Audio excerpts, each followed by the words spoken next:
This is my week 2 review video, and for this week we're just going to go ahead and go over all of our talking points, all of the recommendations that I had given. First thing we want to go over is Champs, the first game. First thing up here at the top is for the player and control. You don't really get prompted for your the tutorial. It just kind of throws you in it. You start the game and it goes to the logo for the loading, and then all of a sudden there you are. This is what you see. It doesn't really say, hey, do you want to actually go through it, or do you want to skip it, or anything. And it actually will instantly go into it if you log out, which is not a very good thing. So if you log out to go into a different account or something like that, you have to go through and click up here and go through the whole login thing. It like I said, doesn't even prompt you. It just says, okay, we're doing this now, and goes ahead and does it. So that's a little bit of a frustration. And then the next one here, the first time experience, it doesn't really show too much of like what's really going on. This is like a good opportunity while it's loading to have like some maybe tool tips to kind of explain what everything is. It does give a little bit of details. It's like, oh, these guys they have a sling. Well, it doesn't really say too much about what it does. I mean, obviously it is a range, but it doesn't give too many details about the actual stats and stuff in the game. It just kind of throws you in and goes, alright, let's do this, and you kind of have to figure it out as you go, so it's kind of frustrating. Alright, and the next one, the storyline. There isn't a storyline really. The only storyline that I encountered was really this little thing at the beginning to save your slinger guys from these bandits. It really wasn't too much of a storyline, which this kind of gameplay usually doesn't. Kind of like a board game, you don't have a lot of storyline with a board game. It's just but I mean, you can still add some sort of thing, as like, why are you fighting these people and all this kind of stuff.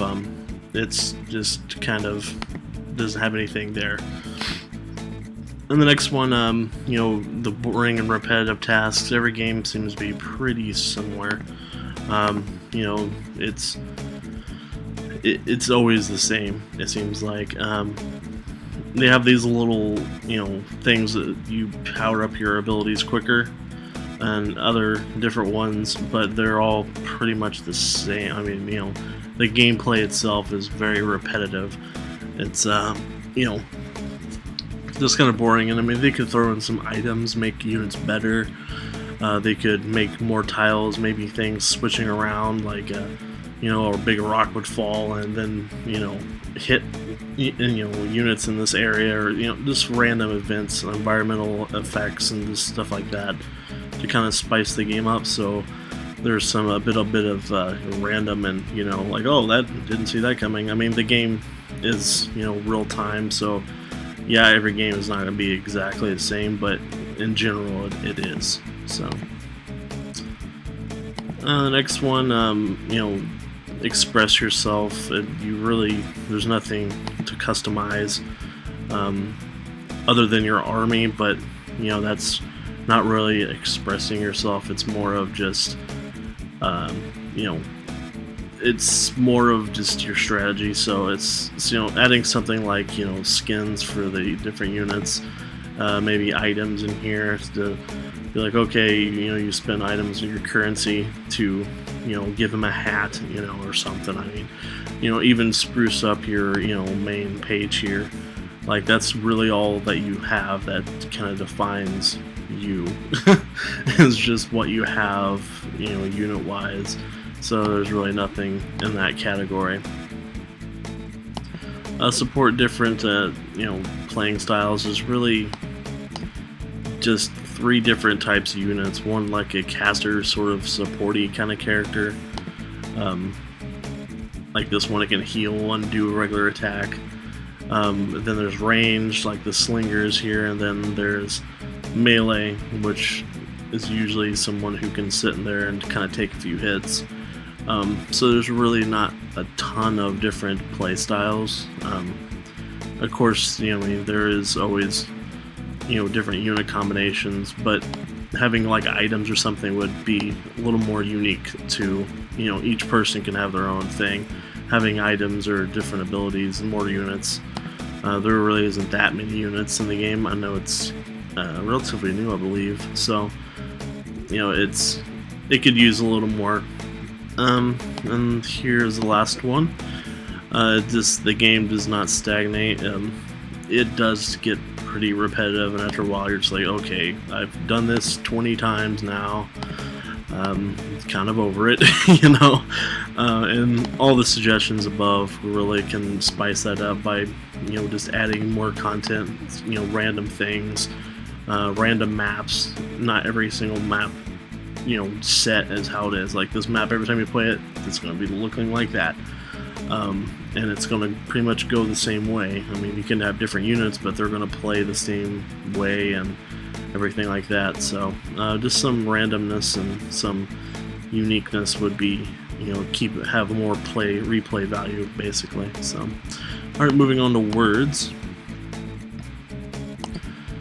This one had a few less recommendations for it. The first one is rewards. You don't really get any kind of reward.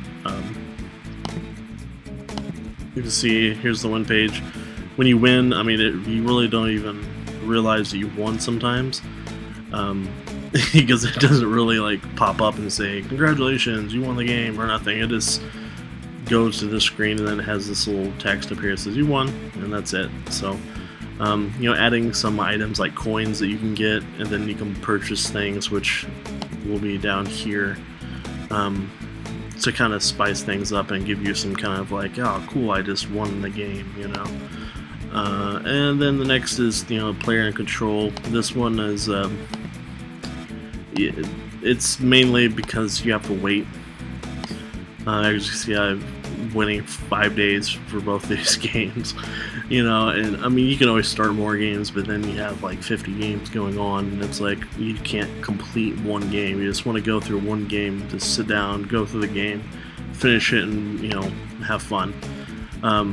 They could fix that by maybe adding some kind of AI to it, so that you can kind of play a computer of different levels, and you can just, that way okay, this game is, I'm going to sit down and play it, and I can repeatedly play it without having to wait for days for someone to, make their move, basically. And, no boring or repetitive tasks. There's really nothing. It's just, making words. Maybe have some kind of special tiles that you can pick up that will, other than the wild card, there are like, I believe, 2 wild card, which you can make it any letter you want. But have something, that like will boost your score, or, just something unique to make it a little better than just Scrabble. Because it really is just Scrabble, and something like said here, swapping letters on the board, or adding multipliers to your score, or just doing something to make it more interesting. Expressing themselves, can players do that? This kind of ties in with the coins, like I said before. You can use those coins to buy like design tiles, like pink tiles, or maybe a board of different colors, or have like a profile with a background or something that you can kind of say, hey, look, this is my own unique little thing here, and I use it with the coins that I got from winning my games, because there's really nothing that you can, other than your name. I mean, you can that's the only thing that differentiates yourself from everyone else. So it's kind of blah, and I mean, it really could they can take that really far, and I feel like they could improve the game greatly just by adding that simple little feature there. And then the last one is the game does not stagnate. I mean, it is a simple word game. After a while, it's kind of like, okay, I've played it, and it's nothing special. And the same thing with the last game, you know, having these suggestions, you know, tiles, items that you can get, everything like that will kind of spice everything up and make it have a better replay value.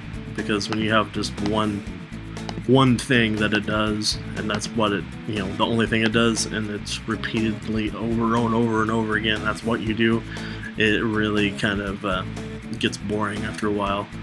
So, alright, and you know, this one had only, actually these points are not correct because my thing got messed up and it's not counting them properly, but it's has a pretty low score for what it, you know, is.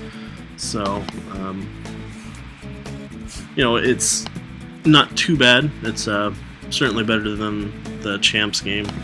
This one did count through everything and has 13 points, so that's starting to get up there, but it's still not like horrible. I'm sure a lot of people play this game, you know, every day, all the time. I'm sure there's some hardcore players in this game, and they probably have a great time. And I mean, it wasn't bad. I mean, I enjoyed it. I just feel that after I played it, you know, 20-40 games, you know, or so, I would just be like, okay, I'm done. Next game. So yeah, but the gameplay, I mean, it wasn't bad. It's a good idea. So like I said, they could just kind of spice it up. And the same thing with words, just on a lighter scale. So alright, that is all for this week, and I thank you for watching, and I'll see you all next week.